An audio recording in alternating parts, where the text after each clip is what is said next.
Atau dia bab 95, Teh Micin.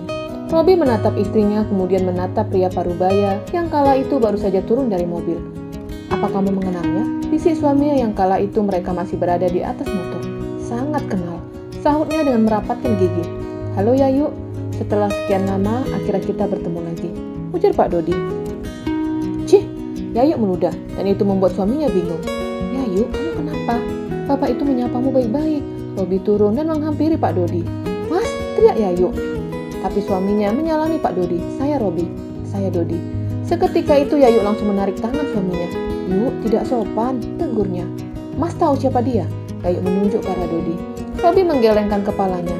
Dia tidak kenal siapapun di kampung itu, dan istrinya malah bertanya kepadanya. "Yayu, tenang, jangan marah-marah," ujar Pak Dodi. "Cukup," Yayu menuding pria parubaya itu. "Jangan pernah menunjukkan wajahmu di depanku." Robi menatap istrinya dengan tatapan heran. Dia belum pernah melihat istrinya marah, dan sekarang dia melihat sosok Yayu yang berbeda. "Mas, mau pulang atau di sini saja?" seru Yayu ke Robi. Suaminya segera menghampiri istrinya yang kala itu telah berada di samping motor. Dia segera melajukan motor kembali ke rumah. "Ada apa, Yu? Kenapa kamu marah-marah?" tanyanya masih berada di atas motor. "Aku kesal, Mas. Aku benci dengannya," gerutunya. "Iya, tapi kenapa?" "Karena dia aku kabur ke kota." "Apa maksudnya?" Suaminya bingung. "Ibu menjodohkanku dengan tua bangka itu." "Apa?" Robi langsung mengerem mendadak. "Kenapa kamu tidak bilang?" gerutunya, dan sekarang memutar arah motor. "Mas mau kemana?" tanya Yayu yang mulai panik. "Mau menghajar tua bangka itu." "Enggak usah, kita balik saja." "Kamu kesal? Mas juga." "Sudah, balik saja, aku capek," rengek Yayu. Dan akhirnya suaminya melajukan motor kembali ke rumah. Di depan rumah, masih banyak ibu-ibu yang sedang rewang. Pasangan itu segera masuk ke dalam rumah, lalu menuju kamar. Mata mereka terbelalak ketika melihat kamar. "Kenapa seperti ini?" tanya Yayu bingung. "Bu," panggilnya. Ibunya segera masuk melalui pintu dapur dan menghampiri anaknya. "Bu, kenapa dengan kamarku?" tanya Yayu bingung. "Oh ini, ibu sengaja membuat kamar kamu seperti kamar pengantin baru," jelas ibunya, dan itu membuat Robi tersenyum. "Ibu, ini bukan seperti kamar pengantin baru, tapi seperti hutan," gerutu Yayu yang melihat dedaunan berada di atas tempat tidur. "Ibu mengikuti hotel, katanya di hotel selalu ada kelopak bunga mawar yang diletakkan di atas tempat tidur. Karena tidak ada bunga mawar, jadi biar beda dari yang lain, ibu pakai saja daun. Ibu pintar kan?" Seketika itu Robi tertawa, tapi dia memberikan jempol untuk mertuanya yang terlalu cukup pintar dengan ide itu. "Ibu, kenapa bukan pot bunga atau pohonnya ibu letakkan di sini?" gerutu Yayu lalu menjatuhkan dedaunan itu dari tempat tidur. "Ini lagi apa?" Yayu menunjuk ke arah kain yang ada di tempat tidur. "Di hotel selalu ada handuk yang dibentuk angsa. Karena handuk nggak bisa berdiri tegak, ibu gunakan taplak meja." "Ini bukan mirip angsa, tapi mirip jenglot," gerutu Yayu. "Hahaha."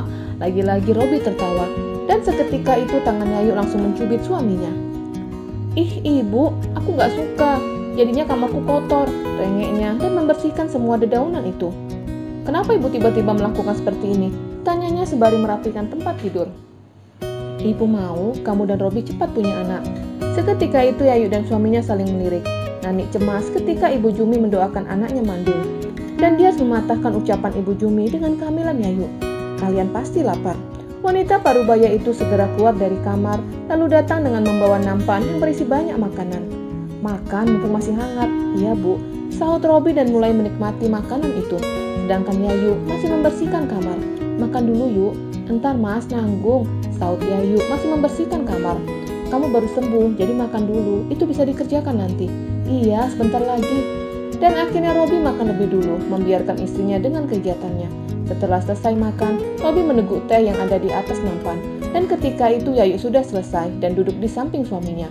Tapi tiba-tiba suaminya menyemburkan teh itu dan mengenai wajah istrinya. Yayu menutup matanya yang baru saja kena semburan teh. "Maaf yuk." Robi mengelap wajah istrinya dengan kain yang ada di nampan. "Serpet," gerutu Yayu yang dapat merasakan bau sambal di wajahnya. "Maaf yuk." Mendadak suaminya seperti orang bodoh. Yayu buru-buru membersihkan wajahnya ke kamar mandi. Dia khawatir wajahnya akan pedas dan panas karena serpet itu. "Maaf yuk," sesal suaminya. "Iya, nggak apa," sahutnya dan mulai menyantap makanan yang dibawakan ibunya. "Kenapa Mas menyemburku dengan teh?" Apa tehnya panas? Yayu memegang gelas yang berisi teh. Enggak panas. Yayu menatap suaminya. Tehnya nggak ada gula. Hah, yang benar? Yayu mencicipi tehnya, mengecap beberapa kali. Iya, nggak ada gula. Dia segera membawa gelas itu ke dapur dan memasukkan beberapa sendok ke dalam 2 gelas yang berisi teh dan kembali ke kamar. Menyerahkan 1 gelas ke suaminya. Robi meneguk teh itu lagi dan dahinya langsung mengerut. Ada apa, Mas? Apa terlalu manis? Tanyanya bingung. Kenapa rasa jadi aneh? Yang benar. Yayu meneguk tehnya dan dia juga merasakan teh itu sekarang rasanya berbeda. Apa aku salah memasukkan gula? Gumamnya. Ah, tidak, aku masih ingat tempat gula. Yayu segera keluar dari kamar dan menghampiri ibunya yang sedang memasak bersama tetangga. Bu, kenapa tehnya ibu bawa beda? Nani buru-buru membawa anaknya ke dapur. Kenapa? Teh yang ibu bawa beda. Apa ibu mau meracunku dan Mas Robi? Kalau ngomong yang benar. Nani langsung menoyor anaknya. Itu teh yang sama, hanya saja ibu tadi lupa. Seharusnya ibu kasih gula, tapi ibu kasih micin. Ya Allah ibu, teriak Yayu. Micin di dalam teh. Kenapa nggak ibu beri borak saja, kerutunya? Nanti ibu lakukan. Sekarang habiskan saja tehmu. Ogah rasanya aneh. Ya sudah sana, habiskan makananmu. Katanya mau gemuk. Oh iya. Yayu segera ke kamar dan kembali menyantap makanannya. Sedangkan suaminya telah berbaring di tempat tidur. Yayu terus menyantap makanan itu dan setelah selesai, dia membawa nampan ke dapur, lalu kembali lagi ke kamar. Dan ketika menutup pintu, seorang menahan pintu. Ibu, ada apa? Jangan berisik dan jangan buat kegaduhan. Satu lagi, awas ambruk. Ibu ngomong apa sih? Yayu bingung, tapi ibunya telah menarik pintu kamar dan menutup dari luar. Ketika dia berbalik, dia melihat suaminya telah membuka pakaian. Kenapa, Mas? Tanyanya. Panas. Aku nyalakan kipas.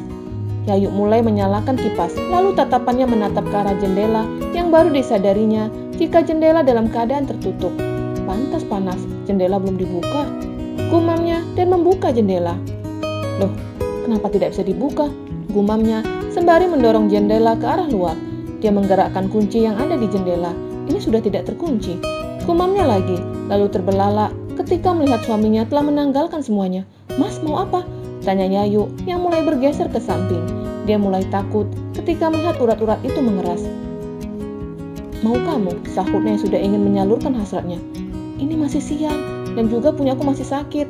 Sahut Yayu dan menghindar, tapi suaminya buru-buru menariknya sehingga Yayu jatuh ke dalam pelukan suaminya.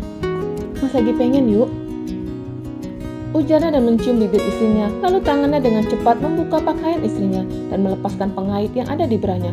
Ah mas, rengeknya yang sedang merasakan geli karena tangan liar suaminya.